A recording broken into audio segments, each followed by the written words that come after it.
tu mnagombana mpaka uwanjani. Hivi yule Lama mnamfundisha nini katika akili yake? Hivi Lama awaze masomo? Lama awaze maugomvi yenu? Hamuoni kwamba mnamchanganya mtoto? Na kipindi hiki wengine wanaingia kwenye mitihani. Shida nini mwanangu?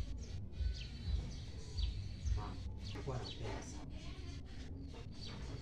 Najua nimeacha vitu vingi sana kwa ajili yako. Maisha yangu yamebadilika kwa ajili yako. Namaanisha kuwa napenda sana.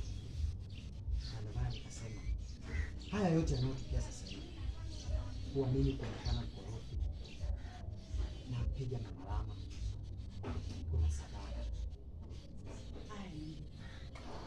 Sababu gani ambayo nyinyi inawasababisha nyinyi msile pamoja, msilale pamoja, ugomvi kila siku? Mama, mimi sitoacha kugombana na mama Lama mpaka pale atakapo niambia ile mimba ya nani. Jamana, unataka kuniambia ujauzito wa mama Lama mimba sio ya kwako? Ashtuke kidogo.